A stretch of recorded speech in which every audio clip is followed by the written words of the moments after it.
Innerfight Endurance Q&A show. We're back with the microphones this week.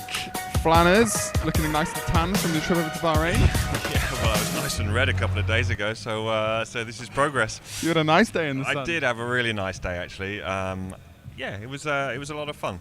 Good. Discount codes are below. You know them well enough by now. Naked Running Band, which two of our guys wore on the run in Bahrain. Yep. Said it was good. Yep.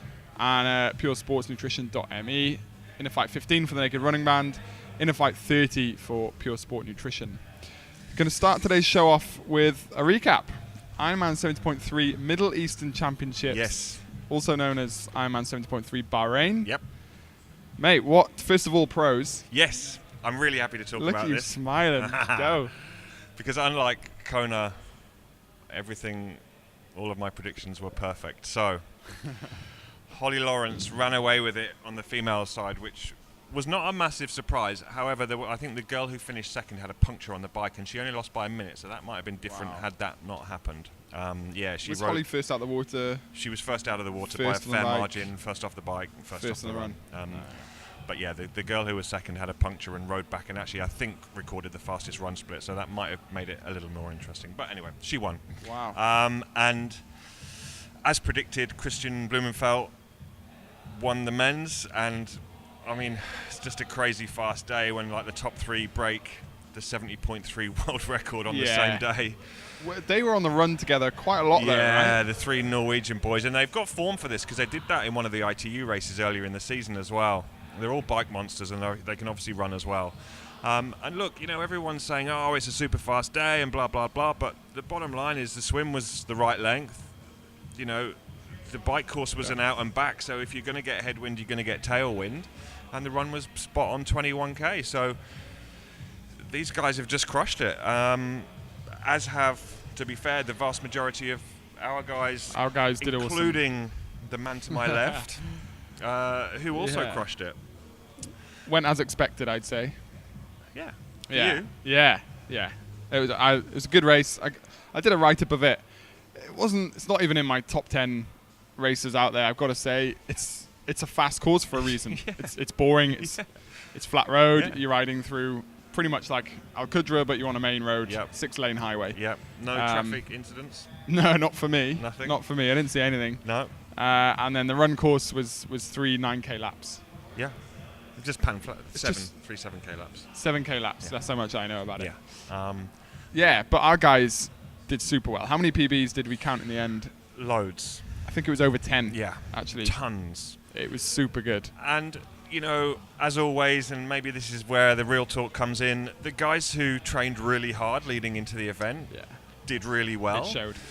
And the guys who were just a little bit short still did well, but didn't quite do what they may have wanted to do. And I think we're all learning lessons all the time, and there's no secrets with this. We've said this before. If you want to race at the level that you want to race at, you've got to put the work in.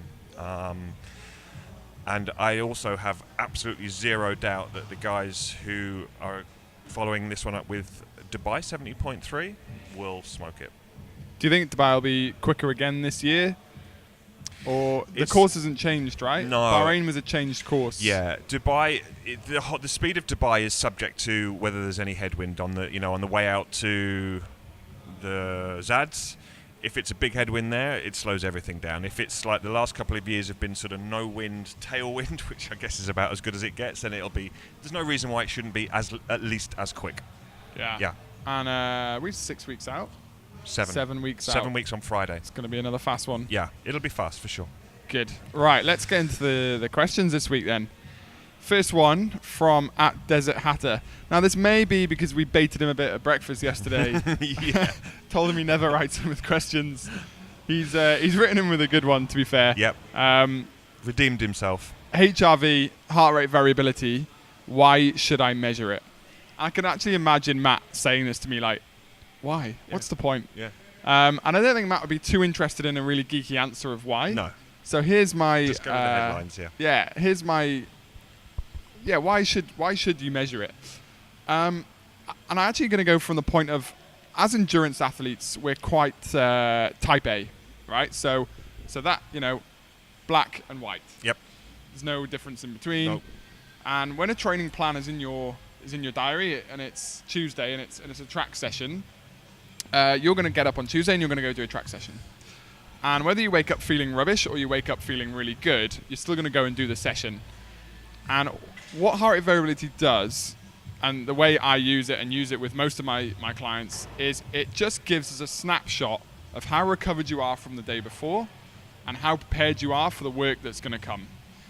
And what it can help you do is just, if you don't know, if you think you're feeling a bit rubbish and you go to track and you perform a little bit rubbish and you don't know what your resting heart rate is and you don't know what your heart rate variability is, then is it just a mental thing or is it a physical thing?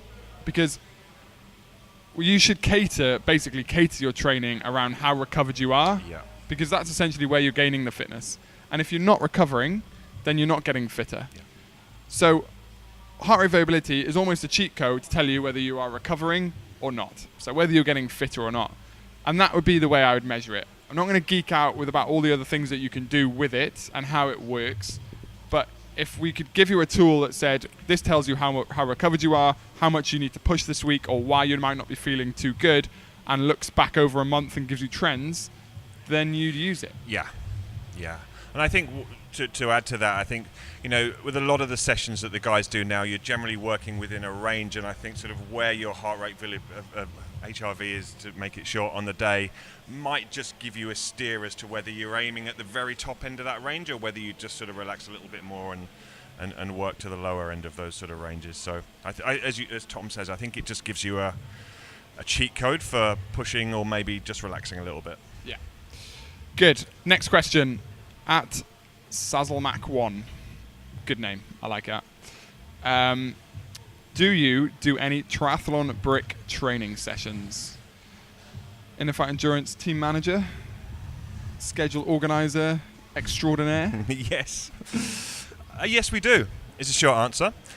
We have a weekly group ride available on a Wednesday morning, which generally involves a bike interval session and some type of ride off the bike.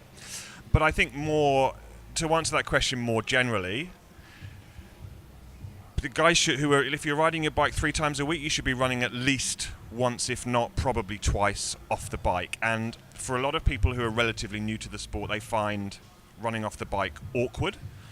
And I think, like a lot of things, the more you do it, the less awkward it feels and the better you get at it. And there is definitely there's a known and proven benefit to running after the bike in training that correlates and translates across to race day. So if you aren't running off the bike, you should be. We also have an annual start of season brick session. Yes. And a closing annual brick session. And sometimes ad hoc ones as well. Ad hoc ones. The Nadal Sheba District 1. What's it called? Brick Classic. Classic. It's a brick classic. And it usually ends up being a bloodbath. It's an fair, absolute smash fest. Yeah. This year was brilliant. My first one. Yeah. What is it, mate? 3K, 8K, 3K, 8K? No, it's 2K run, 9K ride, 2K 18, 2K run. That's so good. I've forgotten how it goes. But I remember being very tired afterwards. It gets punchy. Especially when they set you off last down the road. With handicaps. Yeah. That's a good one. Good. Last question. From the boss, mate. I think he's hinting at something. I don't know what he's trying to say here with this. Flanners, what's your race schedule 2019? We chatted this yesterday. Yeah, I'm happy to put it out there. I like it. Go for it. So, the objective for next year is to qualify for the Great British Age Group team for the Olympic distance event. And the reason why that is because I now have World Championship events at Ironman, Sprint, and 70.3. And I think it would be pretty cool to complete the set. Solid resume, that'll be, mate. So they're on June. It's June next year, which is why you won't have seen a huge amount of activity in my training peaks over the last couple of months. Watch this space. Huh? There we go. Good. Right, next week we have a Christmas special. Rumour has it there's jumpers coming in. Let's see what Santa brings. Trying to arrange some snow, the Christmas tree's up. So yeah, see you guys next week. Cheers, guys. Have a good week.